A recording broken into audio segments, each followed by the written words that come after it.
একজন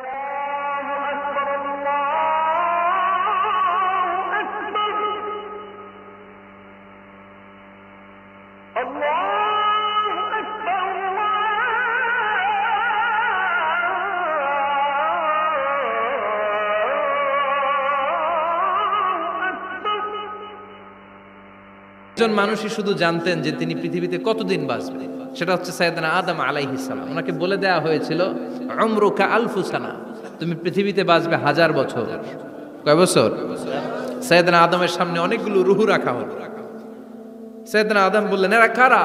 আল্লাহ বললেন, এরা হচ্ছে নাসালুক, তোমার বংশধর, পৃথিবীতে তোমার পর এরা পৃথিবীতে আসবে। সাইয়েদনা আদম বললেন, আল্লাহ ওই যে একটা রূহ দেখা যায়, এটার নাম কি? আল্লাহ বললেন, হাদা ইবনুকা দাউদ, এটা তোমার ছেলে দাউদ, সে দুনিয়াতে নবী হয়ে আসবে, তার ছেলে সুলাইমানও নবী হয়ে আসবে। সাইয়েদনা আদম বললেন, মাবুদ, আমার ছেলে দাউদের কত বছর হায়াত আপনি দিয়েছেন? আল্লাহ বললেন, 40 সানা, মাত্র 40 বছর, 4 ইয়ার্স, 40 বছর তোমার ছেলেটা বাঁচবে। ও আল্লাহ, আমি বাঁচবো কয় বছর? তুমি বাঁচবা 1000 বছর। সুবহানাল্লাহ। সাইয়েদনা আদম বললেন, মাবুদ, এত ফুটফুটে সুন্দর আমার ছেলে দাউদ, মাত্র 40 বছর দিলেন কেন? জিদ মিন উমরিহি, বাড়ায়া দেন। কি করেন? সুপারিশ করতেছে পোলার লাইগা। কে? বাবা। আল্লাহ আপনি বাড়ায়া দেন। আল্লাহকে বাড়ানো যাবে না, লেখা হয়ে গেছে। রুফিআতিল আকলাম ওয়া জাফফাতিস সুহুফ, কলম তুলে নেওয়া হয়েছে আর কালি শুকায় গেছে, আর কিছু করা যাবে? সাইয়েদনা আদম বললেন, মাবুদ, আমার 1000 বছর কেন দিলেন? আমার এই সুন্দর ফুটফুটে ছেলেটারে মাত্র শুধুমাত্র 40 বছর কেন দিলেন? ও মাবুদ, আমার 1000 বছরের দরকার নাই, আমার 1000 বছর থেকে 60 বছর আমি আমার ছেলেরে দিয়ে দিলাম। দাউদ আলাইহিস সালাম বাঁচবে 40 বছর, তো বাপ আদম যদি আরো 60 দেয়, 40 আর 60 মিলে কত হয়? 100। ভালো হিসাব বোঝে, 100। আর আদম আলাইহিস সালাম পেয়েছিলেন 1000 বছর, 60 কমে গেলে রইল কত?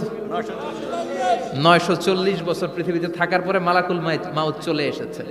কারণ এটা on time, the death will come on time, it never late, কখনো দেরি হয় না। আল্লাহ বললেন, লিকুল্লি উম্মাতিন আজালুন ফাইদা জাআ আজালুহুম লা ইস্তাখিরুনা সাআতান ওয়া লা ইস্তাকদিমুন। মৃত্যুর একটা নির্ধারিত সময় আমি বেঁধে দিয়েছি, অন টাইম। অন টাইমেই চলে আসে, 1 সেকেন্ড আগেও আসবে না, 1 সেকেন্ড পরেও আসবে না। 940 বছর বয়সে মালাকুল মাউত এসে হাজির, এসে বলল, জিইতু আন আকবাদা রূহাক, রূহ কবজ করতে আসছি। আদম আলাইহিস সালাম বললেন, রূহ কবজ করতে আসছো মানে? আমি বাঁচবো তো 1000 বছর। কয় বছর? মালাকুল মাউত বললেন, না না, ওই যে আগের কথা স্মরণ করেন, আপনি 60 বছর দিয়া দিছিলেন। কয় না, আমি দেই নাই, আমি আরো বাঁচুম, আরো 60 বছর পাওনা আছি, আমি দেই নাই। মালাকুল মাউত বললেন, আপনি দিয়েছেন? আদম বলে, দেই নাই। মালাকুল মাউত বলে, আল্লাহ ঘটনা দেখেন, দিয়া কয় দেই নাই। আল্লাহ কয়, থাক, কথা কইস না, আয়া পড়। সুবহানাল্লাহ পড়েন। নাসিয়া আদম ফানাসিয়া বানু, ভুলে গেছেন উনি। আমরা ভুলে যাই, আমরা খেয়ে বলছি খাই নাই, নিছিলাম পকেটে, কয় নেই নাই। এরকম ডাকাইত আছে না নাই? নাসিয়া আদম ফানাসিয়া বানু, বিশ্বনবী বললেন, আদম ভুলেছে তো তার সন্তানরাও ভুলে যায়।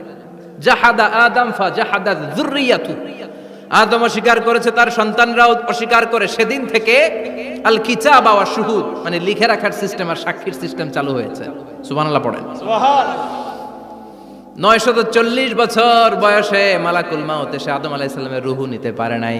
উনি 1000 বছর যখন হয়েছে তখন এসে সাইয়েদনা আদম আলাইহিস সালামের রূহ কবজ করেছে। যেই দিন পৃথিবীর প্রথম মানব, প্রথম নবীর রূহ মালাকুল মাউত দুনিয়ায় এসে কবজ করেছে, ওই দিনটাও ছিল জুমাবার।